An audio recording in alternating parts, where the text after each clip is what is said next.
Protoss, representing Incredible Miracle and Korea. Ladies and gentlemen, give it up for first.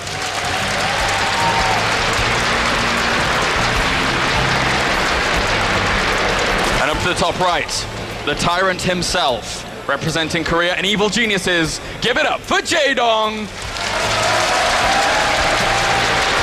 Jaedong looking ever so focused. You can see from his reactions upon winning games, the fist pump he does every single time. This means so much to him. Yeah, it really does. The second place time and time again in this matchup, in his StarCraft2 career, has meant that he can't take it anymore. He wants that championship. You can see it in his eyes every single time. As you rightly said, he has that killer instinct, that stone cold look. Focus is absolutely essential, and Jaedong has plenty of it. First, he's going to be opening the exact same way as he did in previous game here. Maybe not as a forge as early as he did in the first game, but with the pylon down the ramp and possibly a forge expand. Jaedong, having been scouted immediately by a probe, he has to go for the pull first. This is very standard so far.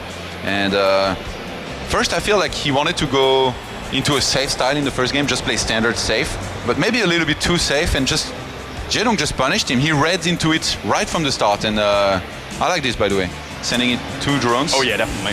This is going to be very hard for the probe to block for too long, and this might be a good enough incentive to throw down a pylon for first, but since he went for the Nexus first, he would actually get his forge very late if he did. A nice block, oh my god, I can't believe he did that for so long against 2 drones. This is so hard to do. Yeah, that was very, very impressive control there by first. But I've got to ask you, Todd, now, going into game number 2, a map like Neoplanet S, do you think we're going to see a similar strategy from Jaedong from game number 1, or do you think he changes it up a bit? I mean, the first game was such a smackdown. I mean, I don't see any other way to say it. And Jaedong, like I said, he can play any style that he wants to. So as much as he could use the same style as he used in the first game, he could just go for something completely different here, like Roach, Hydra, Viper, make it work on this map. He's very capable of that.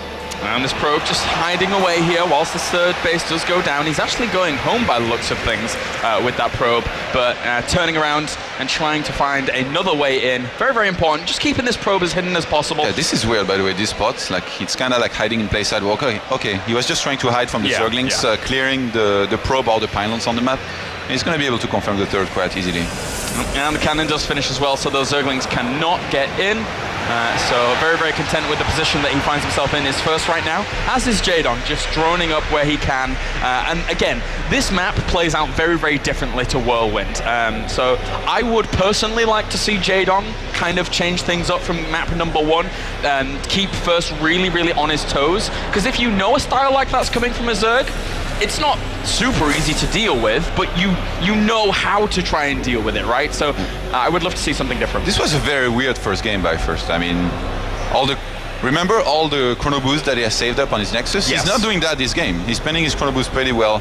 He's got 2 available right now. We should be seeing probes being chrono boosted as soon as his pylon finishes, but actually he forgot his pylon. He's on 33 out of 36. You're supposed to make your pylon, I think, a little bit earlier if you want to be able to chrono boost probes continuously. He's going to be getting a Zealot very soon, and he has to be careful. Okay, he goes for the Stargate again. And first, he has to make a pylon just above his gateway so that he can warp in Zealots if he's about to be run by Zerglings. Because right now, you see the pylon down this building. He can't warp just above the gateway to wall off. So it would always have to move into position after the warp, and that's time that you cannot afford if a player like Jaedong wants to just go for a crazy run by.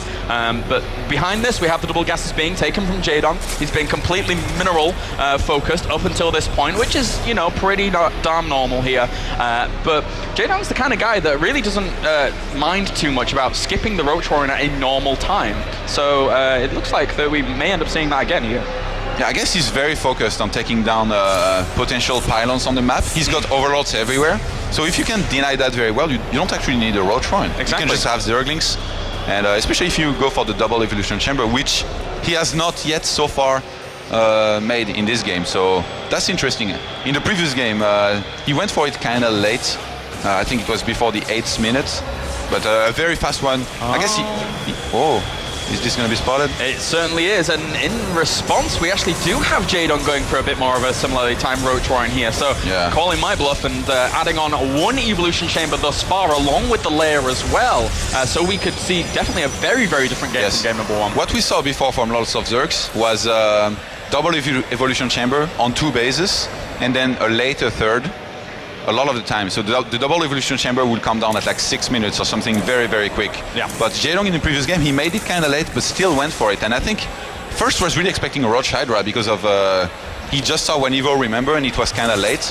But this time he's going to see the Roach Warren, he's going to see the Evolution Chamber upgrading, and the +1 Zerg missile attacks is already on the way. Do you think we could see some Swarm Host here?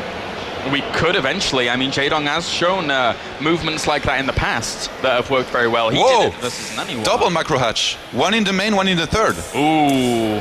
Okay, since there is such a huge space around the natural of first, and you can attack from 2 sides as a Zerg, Jaedong could go for lots of Roaches, possibly some Hydralisks in support, and just try to keep on going for flanks, to never let first take a third base, just like in the previous game, just in a different way, with Roaches this time instead of full Zergling. If he goes for that and first is not ready, first does not see it coming, it's going to be very hard for him to hold it. If you mess up the first attack, you basically pretty much lost. It's going to be almost impossible to come back. And first, he's throwing down a lot of gateways.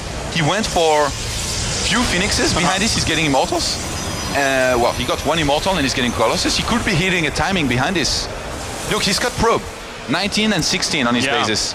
So I think we might have a 2-base timing here maybe by first, possibly. Well, regardless of defense or aggression here from first, he's going to need that production because Jaedong behind this, he has a hell of a lot of production with those 2 extra macro hatches that are about to finish up. That lava's going to spike up very, very quickly, very soon. And he's hiding the Roaches. This is so smart. The Phoenixes, they are on the map picking off an Overseer now. They are trying to kill some Overlords as well. Jaedong, he has perfect vision of the third bases of first. He knows that there is no third base just yet. He's trying to do a scout in front of the wall of first about the upgrades. I think he saw there was +1 and the 4 still not upgrading. So that's a big tell as well, because if first will go for +2 or blink, you know, like there will be less chance he's committing to a huge attack. But this is going to hit soon, and because Clear Reconstitution is finished, all of those Roaches are going to get over there very, very quickly, and so much reinforcement potential. Those creep tumors focus down that path just to be able to reinforce a little quicker. Usually I would say full Roach is not enough against this, but I mean, this is Jaedong. He's got 27 Roaches already. 90 army supply against 54, and now first he's moving out. Jaedong is going to need the perfect flank. And first he's going to need perfect force fields. And look at Jaedong, he's preparing some Roaches for a flank from behind. He's going to have to wait until first engages into him. Maybe bait some force fields will be great as well. First still doesn't know too much about this. Jaedong is going to have 40 Roaches very soon, and they're going to come in from either side. He has 40 Roaches now. He sees a few, but not too many. The Roaches are preparing at the back here. First could be walking into a huge trap. Does he have the Mothership? Yeah, the reinforcements actually with some sentries might walk into those Roaches. Or he doesn't have his Mothership Core recall, and the Roaches go forward. They're going to bring down one of the Colossus. The second one's going to go down as well. He uses the energy on Time Warp. He cannot recall from this position. And First's army absolutely gets disintegrated here. The big, big units that he required doesn't have any more force fields left. Roach is still moving forwards. Can these Stalkers hold it? I don't think so. So many units still in production for Jaedong. 38 Zerglings, 40 Zerglings, 1 more Roach, and all the Zealots fall. Those Phoenixes don't do much. They just lift up a few Roaches, and first he's losing everything. This has to be it. He just didn't know.